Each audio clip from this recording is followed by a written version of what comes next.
अगर आप private sector में काम करते हैं और एनपीएस के सब्सक्राइबर हैं तो आपके लिए बड़ी खबर है। पेंशन निधि नियामक और विकास प्राधिकरण यानी कि पीएफआरडीए ने नेशनल पेंशन सिस्टम में एक बड़ा बदलाव किया।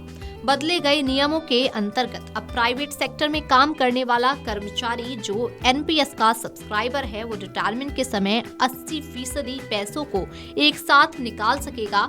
वहीं 20% राशि का एन्युटी खरीदना जरूरी होगा।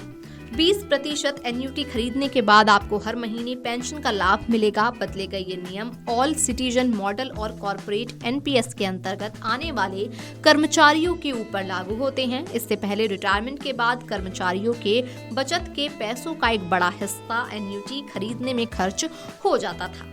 नियमों के बदले जाने से पहले कर्मचारियों के बचत का 40% हिस्सा एन्युटी खरीदने के लिए खर्च करना होता था। बाद में इसी के मुताबिक उनको पेंशन दी जाती थी। हालांकि अब इसे 20% कर दिया गया है। इस कारण आपको रिटायरमेंट के बाद अब ज्यादा पेंशन नहीं मिलेगी। एनपीएस सिस्टम के अंतर्गत एन्युटी में जितनी राशि डाली जाती है उसका हर महीने पेंशन मिलता है। वहीं बाकी की राशि को एक साथ सब्सक्राइबर को दे दिया जाता है। इसके अलावा विड्रॉल के भी अलग अलग नियम लागू किए गए हैं। इसके अंतर्गत अगर किसी ग्राहक के पास 8 लाख रुपए से कम बचते हैं तो वो अपनी पूरी राशि भी निकाल सकता है। यहाँ एन्युटी खरीदना ऑप्शनल है। वहीं अगर राशि 8 लाख से लेकर 12 लाख रुपए के बीच है तो अधिकतम 6 लाख रुपए निकाले जा सकते हैं। बाकी राशि आप एन्युटी खरीदने के लिए उपयोग में ला सकते हैं या फिर 6 साल की अवधि में व्यवस्थित ढंग से यूनिट निकालने के लिए किया जा सकता है। इसके अलावा अगर कुल राशि 12 लाख से ज्यादा है तो इसकी 80% राशि आप एक साथ निकाल सकते हैं। वहीं 20% हिस्सा एन्युटी खरीदने के लिए इस्तेमाल किया जाएगा। पहले जब आप रिटायर होते थे या कुछ खास परिस्थितियों में आपको अपने कुल जमा पैसे का 40% हिस्सा एन्युटी खरीदने में लगाना पड़ता था। खासकर अगर आपका जमा कॉर्प्स 5 लाख रुपए से ज्यादा था तो ऐसा करना पड़ता था।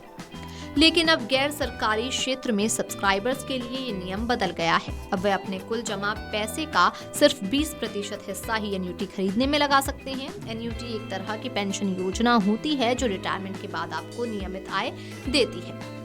एनपीएस के पैसे निकालने का एक नया तरीका भी शुरू किया गया है जिसे सिस्टमैटिक यूनिट रिडेम्पशन कहते हैं। इस तरीके में सरकारी और गैर सरकारी दोनों क्षेत्रों में सब्सक्राइबर्स अपने एनपीएस कॉर्प्स में धीरे धीरे यानी किस्तों में यूनिट्स निकाल सकते हैं। लेकिन इस सुविधा का लाभ उठाने के लिए आपको कम से कम 6 साल तक इन यूनिट्स को निकालना होगा। ये उन लोगों के लिए फायदेमंद हो सकता है जो रिटायरमेंट के बाद एक साथ बड़ी रकम नहीं निकालना चाहते बल्कि धीरे धीरे अपनी जरूरत के हिसाब से पैसा निकालना चाहते हैं। Video desk amarujala.com। अगर आप ये वीडियो YouTube पर देख रहे हैं तो हमारे चैनल को सब्सक्राइब कर बेल आइकन दबाएं और Facebook पर देख रहे हैं तो हमारे पेज को लाइक करें।